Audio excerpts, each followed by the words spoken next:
What month is it? What month is it? What month is it? March, April. Hey guys, so today I'm going to be doing my March wrap-up and my April TBR, and this video is going to be kind of a mess because my life's been kind of a mess lately, so I just want to project that onto all of you. Here we go. So I read 10 books in the month of March. The first 3 that I read were Unravel Me, Ignite Me, and Unite Me. Unravel Me and Ignite Me, I gave like 4.5 stars, but on my Goodreads I put 5 because, you know, rounding up. I would say like 4.25, 4.5 stars. They're not going to be like my favorites of all time, but I still really, really love them.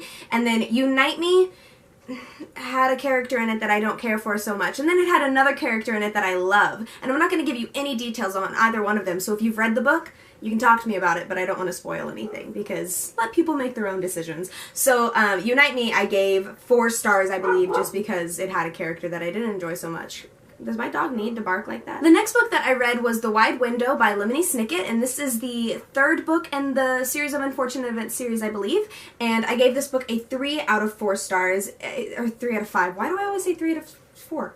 3 out of 5 stars. I don't know, I just, you know, if you've heard a tangent about this book series from me probably before, so I won't go on it again. I still really enjoyed it. I guess I'm just like, I'm bored of the same pattern again and again in the books, so yeah. 3 out of 5 stars, just like the other books. The next book that I read was King's Cage by Victoria Aveyard, and I actually really enjoyed this. It's probably my favorite out of the series so far. It's still not going to be one of my like top 10 favorite series by any means, but it's still so much fun, and this book just felt more sophisticated than the other 2 had, and I've heard a lot of people describing it as high fantasy, but I don't feel like it's high fantasy. I feel like it's just kind of like YA fantasy. Not to say that YA isn't high fantasy, but I just feel like this one in particular hasn't been as high as I'm seeing people make it out to be. Anyways, that's not important. So I gave this book a 4 out of 5 stars. It wasn't a 5, but you know, it was still really fun. I liked the character development in this. I liked the plot development. I feel like a lot more was happening and it wasn't as much of a standstill as the previous books have felt like. So yeah, King's Cage. Next, I read The Young Elites by Marie Lu. I gave this book a 4 out of 5 stars. It didn't live up to my expectations, but that could also be completely my fault of having such high expectations for it. The premise of it just sounded so cool. I don't even want to say unique, because like how many books have you read where people have powers, but it just, I don't know, it just sounded really interesting and entertaining, and what's the word that I'm looking for? I can't think of the word. I guess I made it out to be what it was not, and so I still really enjoyed it. It got a 4 out of 5 stars, probably closer to like a 4.10, I don't know, out of 5 stars. I'm trying to be more honest with myself about how much I enjoyed a book, because I don't want to go to my Goodreads and just find out that I gave everything 5 stars. I really want to be able to look back on it and think, did you really love this book as much as you love some of your favorite books, like Conjuring of Lights or Six of Crows, you know? That kind of thing. Next, I read The Rose Society by Marie Lu, and one of my friends had described it as like the 2nd book standstill, but I didn't really feel that completely. I enjoyed the book at the same level that I enjoyed The Young Elites, which like isn't particularly a wonderful thing, but at least I didn't hate it more than I hated The Young Elites, you know? Like, I didn't hate it, but like, the love was not any lower. You know what I'm talking about. So this book still got a 4 out of 5 stars, probably still closer to like a 4.10, being real specific here.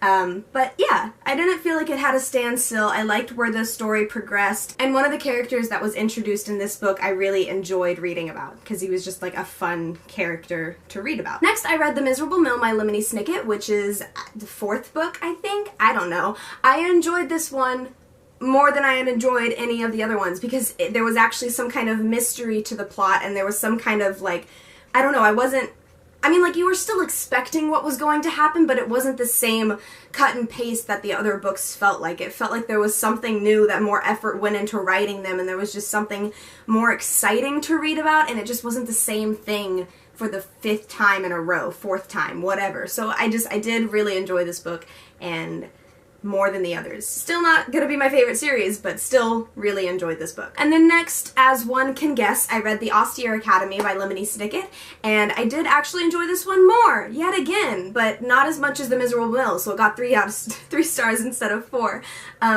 This book also a lot more interesting than the other books. There was some kind of mystery, there were new characters introduced. I don't know, it had more of like a Nancy Drew type of feel, which I love, and I like binged read all those books. I'm going off on a tangent now. I just enjoyed this book a lot more. You can probably like, I could like feel myself getting more excited. The Austere Academy. And the last book that I read in March was The Midnight Star by Marie Lu, which finished off the Rose Society. That's not the name of the series. The Young Elite series for me. I really enjoyed the ending of this book. Somewhere in like the beginning and middle, I was kind of thrown off because it's set around a year after the second book, and that just really like caught me off guard. I was just very confused about the fact that a year had passed in between these characters, and I think my biggest issue with the book is that it's like I'd never felt like I completely got a grasp of the characters, and I'm very much a character-driven reader, so to not feel that connection with the main characters just kind of like threw me off. I still cared what happened, I still was interested enough to keep reading. I'm also too stubborn to not finish a series,